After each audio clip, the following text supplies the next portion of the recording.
If you are one of the nearly 100 million Americans starting a New Year's resolution today, chances are you have vowed to, let me guess, improve your health for 2014. Whether your goal is to lose weight, to eat better, to exercise more, ABC's chief health and medical editor, Dr. Richard Besser, is here to help with 5 easy ways to make 2014 the best year yet in your life. That's right. So let's start by talking about resolutions and how to pick a good one. Yeah, I mean, that's where a lot of people make a big mistake. They choose something that is just so impossible to do that they're never going to succeed.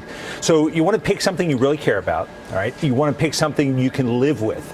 So, it has to be something that is doable in your life. And then you want to tell people about it, because that will help keep your feet to the fire when it gets a little tough. Those 3 things will get you on the track. I never want to tell anybody. I know, because you think, in case I don't do it. Right, because next week I'm going to blow it, so I don't want anyone to know. But I think that is smart to have somebody watching you. They're kind of your coach. Yeah. You don't have to tell everybody, but tell somebody. Okay. Yeah. So keep your goal, be real. That's right. That's right. Okay, so the fives. Yes. 5 simple things you can do to improve your health. The first one addresses the single most common New Year's resolution. That is, of course, losing weight. Yes. So losing weight, everyone wants to lose weight, and everyone wants to lose a lot of weight. They want to look like the models that they see here on GMA, but that is a goal for failure. So here it is. This is the 5s. 5%. If you can lose just 5% of your body weight, you're going to reduce your risk for diabetes, all kinds of medical problems, and 5% is doable. If you weigh 200 pounds, 5% is 10 pounds, right? And so if you set the goal, I'm going to lose 10 pounds over the next 3 or 4 months, you can do it. For a lot of people, that means just cut out the soda, and you can lose your 5% that way, okay? And make a change that you can live with, and 5% is doable. 5%, very reasonable. Yeah. Another one we all make, vowing to exercise more. Yes, and their exercise is key. If you can say there that I'm going to take 5 minutes, all right? 5 minutes. We always talk about you have to do 30 minutes five times a week for your health. That's too daunting. It's daunting. How do you even start that if your life is full? But 5 minutes, okay? And that can mean you're getting up from your chair. You're taking these mini breaks during the day. You're walking for 5 minutes.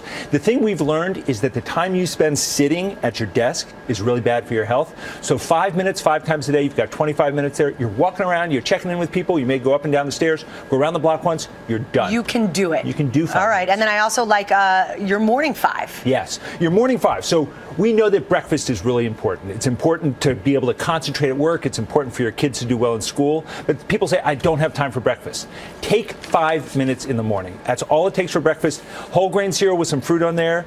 Whole grain toast to put a little peanut butter, some raisins on there. You can do that in 5 minutes, and you'll get off on the right foot. Yeah, it goes against everything you think. Oh, I'm going to eat less, but that's the one meal you don't want to skimp on. If you skip breakfast, you're more likely to eat more across the entire day, and your total calories will be higher. 5 minutes, all it takes to make yourself some toast. Yes.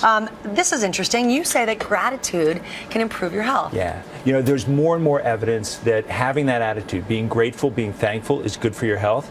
And so here's an easy way to change that framework. Instead of focusing on the person who really did you in today, focus on 5 things that happened today that you're grateful for. Yeah. It may be just someone said hi to you, right? Someone who at coffee said, oh, you go first. Yeah. Just something. And before bed, think of those 5 things, write them down in a notebook. Occasionally, write a note to somebody and say, you know what?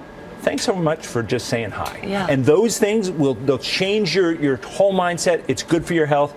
You'll sleep better Less too. stress. Less stress. Stress causes cortisol or something. Yes, it raises those stress hormones, yes, which are really bad for you. Really just bad. Changing that focus to being grateful is good. I love that idea. It's a great idea idea to do to kids too, to change their frame of mind. Yes, and you can do that around the dinner table. What thing today are you grateful for? What are you thankful for? Yeah. And it will help you. I'm thankful for these tips. Yeah. And finally, tell us about 5 minutes for you. Yes. So this is the one that I'm going to do. So I want to tell people this because I want to try and do this year. Okay, I'm going to hold you to it. Yeah, and for me, it's going to be meditation. I know George meditates, Dan Harris meditates. It's very hard, Dr. B, to turn that brain off. I tried. It is. Well, focus on 5 minutes. I'm going to take on meditation. If you do it for 5 minutes twice a day, it's going to bring down those hormones. It's going to relax you. It's going to allow you to sleep and focus.